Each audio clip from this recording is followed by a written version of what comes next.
Right ఇక breaking news చూస్తున్నాం. పోలీసుల అదుపులో మాజీ మంత్రి మల్లారెడ్డి ఉన్నారు. పేట్ బషీరాబాద్ లో తన అల్లుడితో కలిసి గొడవకు దిగారు మల్లారెడ్డి. 2.5 ఎకరాల భూమి తనదేనంటున్నారు మల్లారెడ్డి. ఈ నేపథ్యంలోనే అక్కడ ఉద్రిక్త వాతావరణం నెలకొంది. 1.11 ఎకరాలు తమవేవంటూ మరో వర్గం వాదన చేస్తోంది. ఇక మల్లారెడ్డి అనుచరులు బెదిరిస్తున్నారని ఆగ్రహం కూడా వ్యక్తం చేస్తున్నారు. ఇక మల్లారెడ్డి అల్లుడు రాజశేఖర్ రెడ్డితో 15 మంది గొడవకు దిగారు. దీంతో అక్కడ ఉద్రిక్త వాతావరణం నెలకొంది. మల్లారెడ్డిని అదుపులోకి తీసుకున్నారు పేట్ బషీరాబాద్ పోలీసులు. ఇక ఇదే అంశానికి సంబంధించి మరింత సమాచారాన్ని మా క్రైమ్ బ్యూరో చీఫ్ కృష్ణ అందిస్తారు. కృష్ణ, ఏదైతే ఈ పేట్ బషీరాబాద్ పోలీస్ స్టేషన్ పరిధిలో కొంత ఉద్రిక్తత వాతావరణం చోటు చేసుకుంది. దాదాపు 2 సంవత్సరాలుగా వివాదాస్పదంగా మారి కోర్టు మెట్లెక్కిన ఈ భూ వివాదం వ్యవహారానికి సంబంధించి ఈరోజు పరస్పరం దాడి ప్రతిదాడులకు కూడా ఘటన దారి తీయడం కూడా జరిగింది. ఈ ఏదైతే పేట్ బషీరాబాద్ లో ఉన్న ఈ వివాదంలో ఉన్న స్థలం మాజీ మంత్రి మల్లారెడ్డి ఆయన అల్లుడు రాజశేఖర్ రెడ్డికి సంబంధించిన స్థలం అని చెప్పేసి గతంలోనే దీన్ని చెప్పడం కాదు, ఈ స్థలం తమది, మల్లారెడ్డి తమని భయప్రాంతులకు గురి చేసి తప్పుడు డాక్యుమెంట్లతోటి ఈ స్థలాన్ని ఆక్రమించుకున్నాడు అంటూ ఏదైతే ప్రత్యర్థులు వీరు ఎవరైతే ఈ రోజు బ్యారికేడ్లు ఏర్పాటు చేయడానికి రావడం జరిగిందో వారికి మల్లారెడ్డికి మధ్యలో కొంత గొడవలు జరుగుతున్నాయి. ఈ విషయం పైన ఇద్దరు కూడా గతంలో వివాదానికి కారణం కావడంతో వాళ్ళంతా కూడా కోర్టుకు, పోలీసులు ఇది సివిల్ మ్యాటర్ కాబట్టి కోర్టులో చూసుకోవాల్సిందన్న క్రమంలో ఇది కోర్టులో నడుస్తుంది.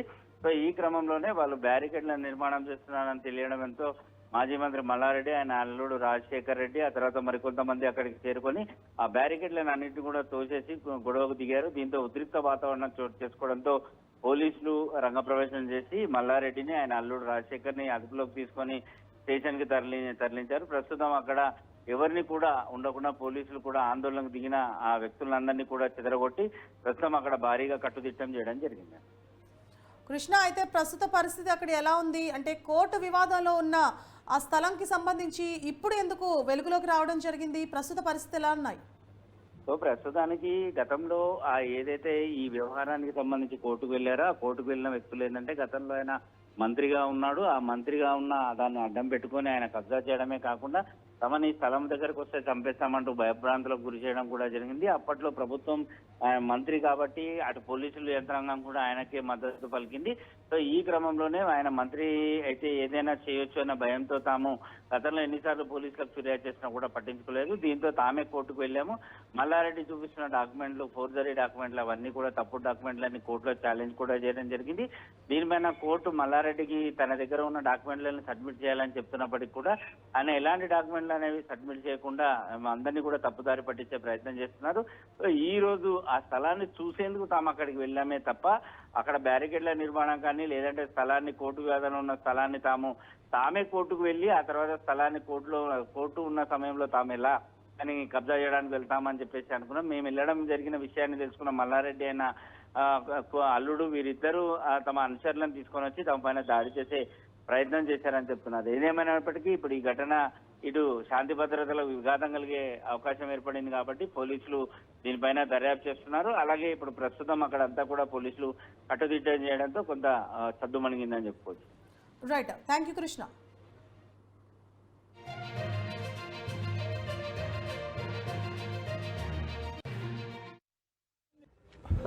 గత 14 ఏళ్ల కింద ఇక్కడ మేము మా కొడుకులు కానీ మా అల్లుడు రాజశేఖర్ రెడ్డి మల్కాజ్గిరి ఎమ్మెల్యే కానీ ఈ ప్రాపర్టీ తీసుకున్నాము. అప్పటి నుంచి కూడా అంతకంటే ముందు కూడా దూల్చంద్ అని ఒక మార్వాడి షెడ్ది, ఇది 2 ఎకరాల 10 గుంటలు. వాళ్ళకి పట్టా ఉంది, పాస్బుక్ ఉంది, డాక్యుమెంట్స్ ఉన్నాయి, లింక్ డాక్యుమెంట్స్ ఉన్నాయి. 40 ఏళ్ళ సంది ఇక్కడ ఫ్యాక్టరీ నడిపించారు, కరెంట్ మీటర్లు ఉన్నాయి, పెద్ద ట్రాన్స్ఫారం ఉండే, పెద్ద చీరల కంపెనీ ఉండే ఇక్కడ దూల్చంద్. ఆ కంపెనీ 300 మంది అప్పుడు మహిళలు పనిచేస్తారు. ఆ కంపెనీని మేము 14 ఏళ్ళ కింద తీసుకున్నాం.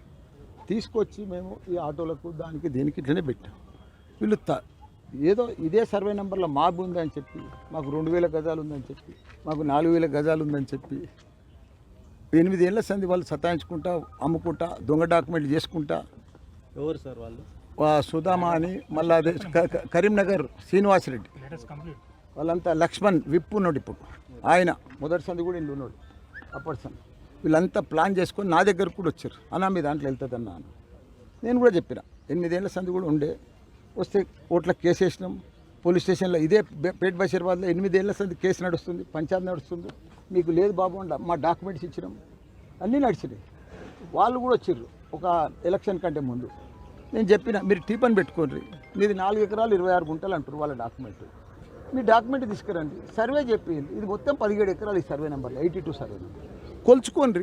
మీరు ల్యాండ్ ఎక్కడ ఏమైనా ఉంటే తీసుకోండి, మా దాంట్లో ఏమైనా ఎక్కువ ఉంటే తీసుకోమని. జాగా మీదకి తోలుకొచ్చి కూడా 8 నెలల కింద లక్ష్మణ్ను ఈ శ్రీనివాసరెడ్డిని తోలుకొచ్చి చూపించారు. అయినా దౌర్జన్యంగా వాళ్ళు రాత్రి వస్తున్నారు, గుండాలను పెట్టుకురు, 100 మందిని అక్కడ షెడ్లన్నీ కూలగొట్టిరు, ఈ షెడ్లన్నీ కూలగొట్టిరు, బీర్లు బాటలు చేసుకున్నారు, తాగిర్రు, టెంట్ వేసుకుర్రు, బిర్యానీలు తెచ్చుకుర్రు, సీసీ కెమెరాలు కట్ చేసిర్రు, మా ఆటోలని అక్కడ పెట్టేసి రాత్రి పాతేసారు. మేము తెల్లారి నాకు 8:30కు ఫోన్ వచ్చింది, సీఏ గారికి ఫోన్ చేసిన, దయచేసి చేరా అక్కడ మాదంతా కబ్జా పెడుతురు, 100 మంది రౌడీలు పెట్టిరు చేస్తున్నారు అంటే మేము పంపిస్తాం సార్, పంపిస్తామన్నాడు. పంపించాలి. ఏసీపీ గారికి ఫోన్ చేసినాం, డీసీపీ గారికి ఫోన్ చేసినాం. సుచిత్ర సెంటర్లో ఉన్న మా భూమిలోకి దౌర్జన్యంగా కొందరు రావడం జరిగింది. వాళ్ళు వచ్చి మా యొక్క షెడ్లను కూలగొట్టడం జరిగి, వాళ్ళు ఏదో ఒక టెంపరీ అంటే ఇక్కడ ఒక గుడారం వేసి మా కరీంనగర్ నుంచి మనుషులను తీసుకొచ్చి భయభ్రాంతులను గురి చేయడానికి ప్రయత్నం చేసిండ్రు. మేము ఫస్ట్ పోలీస్ స్టేషన్ పోవడం జరిగింది. పోలీస్ స్టేషన్లో సిఐ గారికి ఫోన్ చేయడము, తర్వాత ఏసీపీ గారికి ఫోన్ చేయడము, డీసీపీ గారికి ఫోన్ చేయడము, వాళ్ళు ఎవ్వరు కూడా ఏం రెస్పాన్స్ ఇయ్యని సందర్భంలో మేము డైరెక్ట్ డీసీపీ గారికి ఒకటే మాట చెప్పినాం, మేము డైరెక్ట్ పోతున్నామండి, మీకు చెప్పే పోతున్నాము, మేము అక్కడికి వెళ్ళి ఏదైనా మాకు ఇబ్బందికరమైన పరిస్థితులు ఉంటే మీదే బాధ్యత అని చెప్పి ఇక్కడికి రావడము. వస్తూనే వాళ్ళు మా మీదకి దౌర్జన్యానికి కూడా చేయడం జరిగింది. ఆ దౌర్జన్యానికి కూడా కొన్ని వీడియోలు కూడా మా దగ్గర ఉన్నాయి, వాటిపైన కూడా కంప్లైంట్ ఇచ్చాం. ఏసీపీ గారికి ఎక్స్ప్లెయిన్ చేస్తున్నాం ఏమని, ఇది మేము 14 సంవత్సరాల కింద కొన్న ప్రాపర్టీ, ఈ ప్రాపర్టీ మీద పీస్ఫుల్ పొజిషన్ మాకుంది. అంతకుముందు ఇక్కడ ఒక 30 సంవత్సరాల నుంచి డోల్చెంద్ అని ఒక వస్త్ర వ్యాపారిది ఉండే, కాంపౌండ్ వాల్ ముందు నుంచే కట్టిన కాంపౌండ్ వాల్ ఉంది.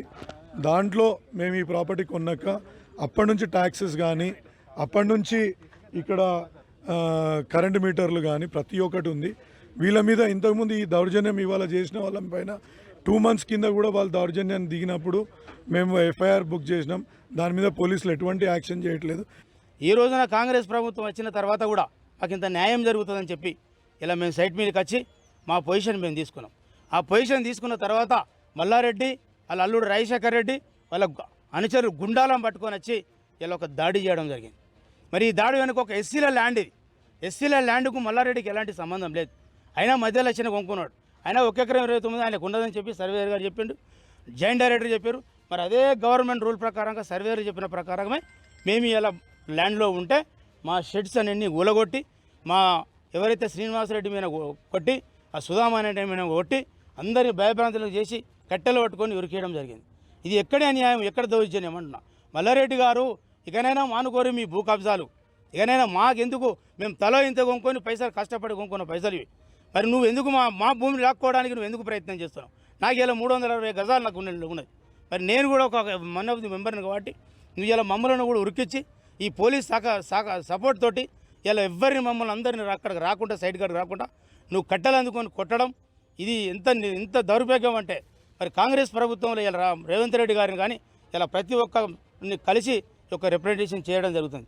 మాకు న్యాయం చేయాలని చెప్పి పోలీసు వారిని కూడా మేము సవినయంగా కోరుకుంటాను. పాత్రికేయ సోదరులందరికీ ధన్యవాదాలు తెలియజేసుకుంటూ, దయచేసి ఎవరిది కరెక్ట్ ఉన్నది, ఎవరిది కరెక్ట్ లేదు, court order not to interfere, మల్లారెడ్డికి సంబంధించిన ఫ్యామిలీ నాట్ టు ఇంటర్ఫియర్ మీకు ఒక కాపీ ఇస్తున్నాను. ఇప్పుడు వీళ్ళు ఎవరైతే ఈ ల్యాండ్కి ఎలాంటి సంబంధం లేదని 2016 నుంచి మాకు ఆర్డర్ ఉన్నది. మరి ఈ ఆర్డర్ను కూడా నువ్వు కోర్టు ఆర్డర్ను కూడా తుంగలో దొక్కి నీ యొక్క దౌర్జన్యం చేస్తే ఇక్కడ ఎవడు పడేటోడు లేడు, సహించేది లేదు. నీ భూభాగాతాలు, నీ కబ్జాలంతా